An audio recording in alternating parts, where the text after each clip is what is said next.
इन जालिमों ने मेरे बाबा के हाथ कटवा दिए।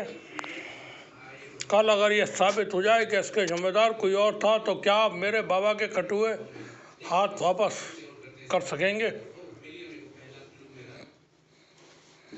माँ कसम, उस दिन का इंतजार बड़ी बेताबी से करूँगा जब कानून की बिजली इस महल पर टूटेगी। तब देखूँगा कि महल की दीवारों को बचाने के लिए कानून तोड़ा जाता है या इंसाफ किया जाता है। ये एक फिल्म है धर्मवीर, उसके डायलॉग हैं। फिल्म होती है, लेकिन ज़िंदगी की कुछ सच्चाइयाँ फिल्मों में होती हैं। कुछ वाक़यात ऐसे होते हैं इंसान के, तो फिल्मों के ज़रिए भी जाहिर किए जाते हैं और वो लोगों तक पहुँचते हैं। देश में 11 साल के अंदर क्या चल रहा है वो आप सब देख रहे होंगे। बड़ा ख़तरनाक चल रहा है जो कुछ भी चल रहा है।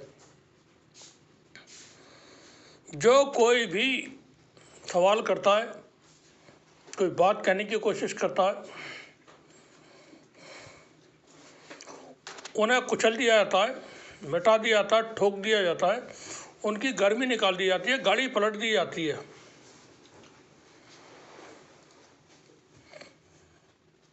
आरएसएस की सरकार है देश में, शिकंजे में फंस चुका है भारत, और इसकी मुक्ति का अगले कई दशकों या कहें हम कई सदियों तक कोई रास्ता बचा नहीं देश के पास कि वो देश के लोग, देश की जनता, देश को आरएसएस से मुक्त करा सकें। क्योंकि भारत के लोगों का टेम्परामेंट ही नहीं है जो भिड़ सकें, टक्कर ले सकें, ऐसा टेम्परामेंट नहीं है।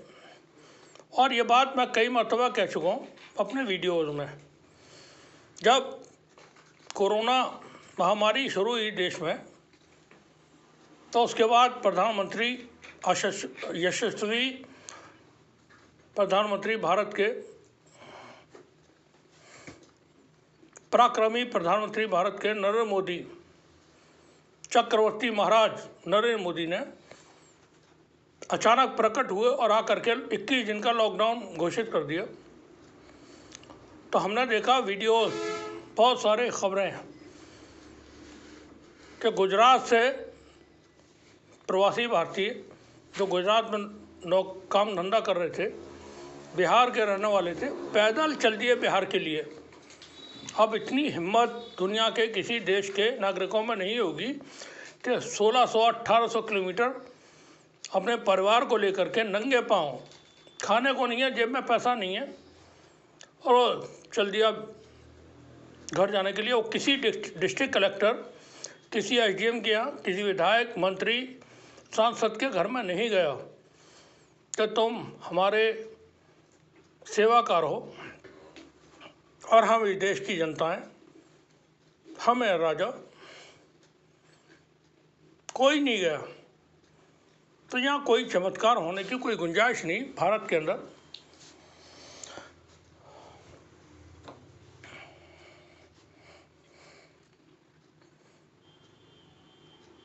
मामलात, ये हालात बड़े अच्छे नहीं है देश के अंदर। नेपाल में भी प्रदर्शन हुए, उसके बाद इस वक्त भारत के अंदर भी हो रहे हैं। नौकरियां निकाली जाती हैं, फार्म भरवाए जाते हैं करोड़ों लोगों से, लाखों लोगों से, और फीस, डीडी वगैरह, बैंक ड्राफ्ट वगैरह जो लिए जाते हैं, उसके ज़रिए अरबों रुपए जमा कर लिए जाते हैं स्टूडेंट से, और फिर इम्तिहान से पहले परीक्षा रद्द कर दी जाती है। जो पैसे आए थे वो इनके हो जाते हैं सरकार के।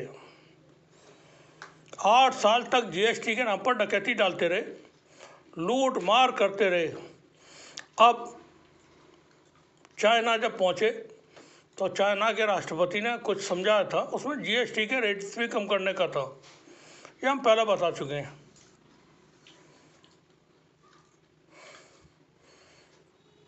लद्दाख में, लेह में 8 सितंबर से प्रोटेस्ट हो रहे हैं,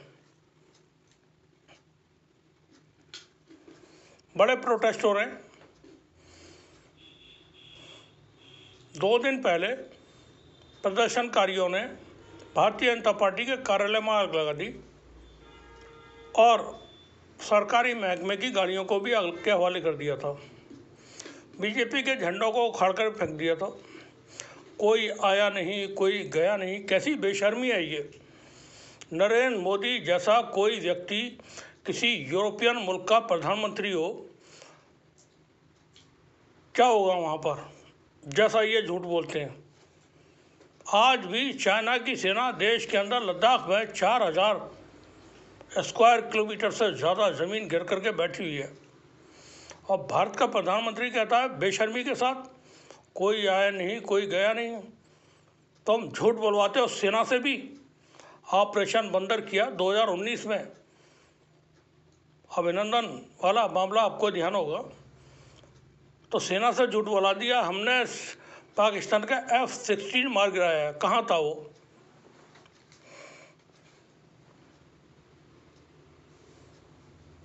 आप देश की जनता, देश के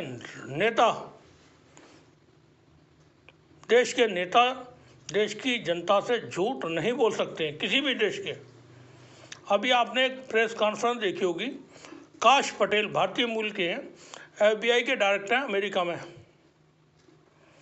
मीडिया उनसे सवाल कर रहा था और उन्होंने सवाल का जवाब नहीं दिया, टालते रहे, हंसते रहे, मुस्कुराते रहे, हाथ खड़े कर दिए, सवाल का जवाब नहीं दिया। उन्हें मालूम था अगर मैंने झूठ बोला मेरे खिलाफ मानहानि का नहीं बल्कि मुकदमा कायम होगा, क्रिमिनल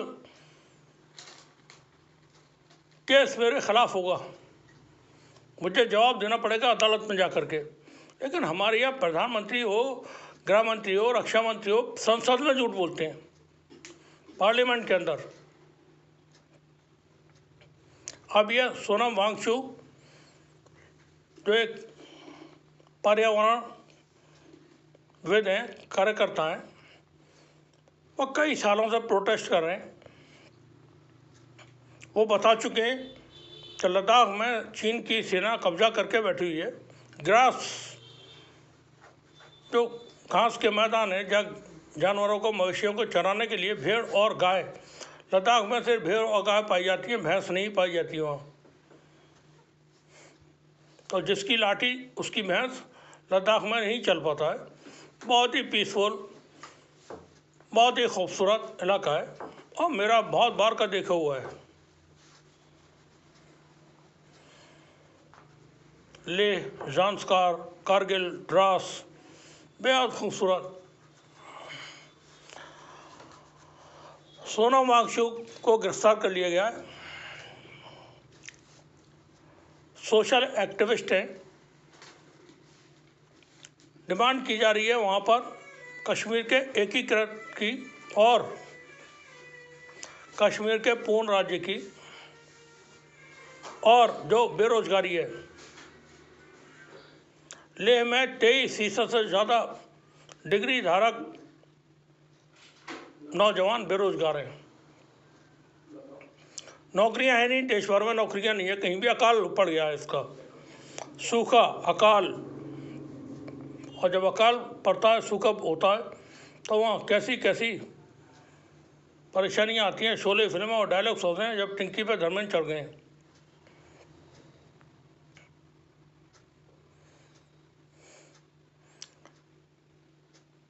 सोनम वांगचुक को गिरफ्तार कर लिया भारत लेह की पुलिस ने।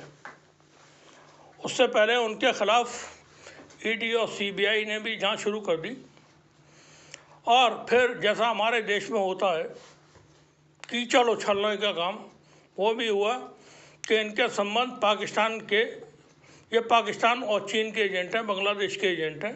सोनम वांगचुक, आप किसी पर भी जूता लेकर के मारना शुरू कर दें, इसलिए चूंकि आप ताकत में हैं,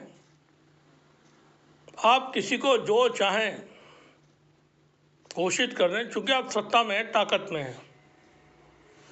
अब अचानक से ये पता चला कि सोनम वांगचुक, मोहम्मद यूनुस के साथ उनकी तस्वीर है, तो बांग्लादेश के एजेंट है और पाकिस्तान के एजेंट है और चीन के भी एजेंट है। उनकी एनजीओ को उस पर पाबंदी लगा दी गई है। जनरेशन जेन जी में उबाल है। देश की जो न्यू जनरेशन है, नौजवान, उसमें उबाल है और लावा धधक रहा है। अगर हुकूमत करने वाले ही अन्याय, जनता के साथ अन्याय करते रहे तो गरीब प्रजा का भगवान ही मालिक है। ये भी धर्मवीर फिल्म का डायलॉग है। देखिए, एक बात समझ लें आप अच्छी तरह से, नरेंद्र मोदी, अमित शाह और उनके पार्टी के और कई लोग, they are not politician. I several times repeat this sentence. They are not politicians. These people are of a very special category. This category, they are the members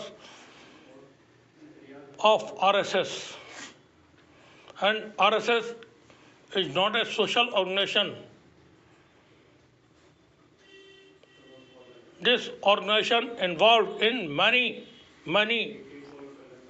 anti-social activities, anti-nation activities, terrorist activities across the world, not only in India.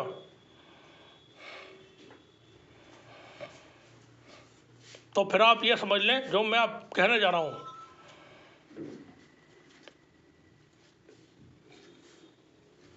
किसी भी तरीके से कोई तरीका नहीं है जो आप केंद्र की सरकार को बदल सकें। लोग सोचते होंगे 2029 में पार्लियामेंट के चुनाव होंगे तब हरा लेंगे भारतीय जनता पार्टी को। मुमकिन है 2029 में चुनाव भी ना हो। यस, 2029 में हो सकता है चुनाव ही ना हो, और होंगे भी तो कोई गुंजाइश नहीं है। आरएसएस ने इसलिए मेहनत की है कि हम सत्ता में आने के बाद सत्ता छोड़ देंगे। 100 साल इसलिए मेहनत की है। अभी 2 अक्टूबर के दिन, विजयदशमी के दिन 100 साल पूरे होने जा रहे हैं आरएसएस की स्थापना को। तो उसने इसलिए मेहनत की कि हम सत्ता में आने के बाद सत्ता सौंप देंगे किसी और को, और वो आने के बाद फिर हमें आरएसएस को पाबंद कर देगा, बैन कर देगा, और हमें जेल में बुढ़िया गोइंग जेल इन मोहन भागवत चक्की पीसिंग एंड पीसिंग। और ये इंद्रेश कुमार, ये भी भंडारे में रोटी आटा गूंद रहा होगा।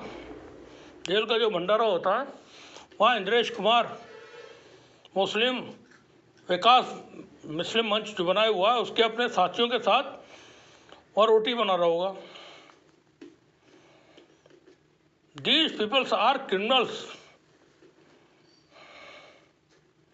कोई भी बोलेगा आप उठा करके ईडी सीबीआई उसके पीछे लगा दोगे और कहोगे बाद में कि ये इसके उससे संबंध है उसके संबंध है। शेख हसीना वाजिद अली इंडिया में रह रही हैं,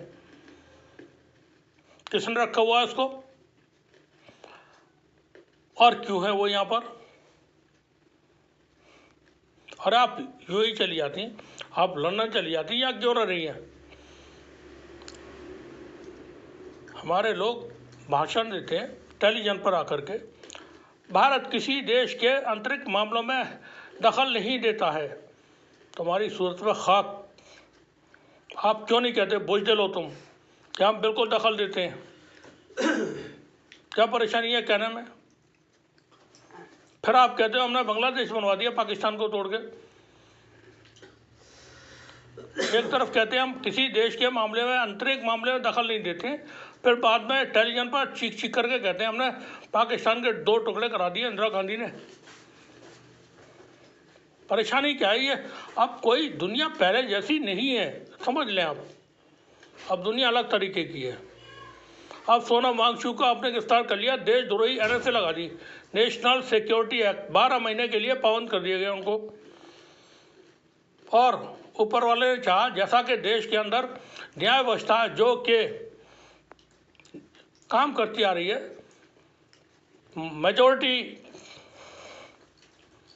के ओपिनियन पर मेजोरिटी की आस्था पर मंदिर वहीं बनाएंगे, मंदिर वहीं बना है। 1000 साल में कोई, 2000 साल में कोई, 5000 साल में कोई, 10,000 साल में कोई भारत के अंदर राम के नाम का कोई एक मंदिर बताए कहाँ था? यह बता दे कोई शिलालेख कहीं खुदाई में मिला हो राम के नाम का, सीता के नाम का, लखन के नाम का, दशरथ के नाम का, कैकई के नाम का, किसी के भी। लेकिन अपनी है सरकार तो भैया अब डर काहेगा? अब अपनी सरकार है तो इसमें हमें डर काहेगा?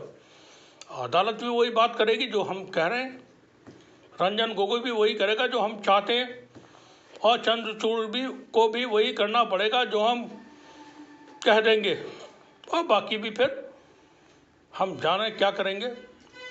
लोया लोया लोया, जज लोया लोया बना देंगे सबको। न जाने क्यों लोग जॉनी से गद्दारी करते हैं, जानते हुए भी कि जॉनी जीते जागते लोगों को मॉम का पुतला बना देता है। तो फिर वो जो तड़ी पा रहे हैं उससे घबराते हैं लोग। शुक्रिया आप सभी का।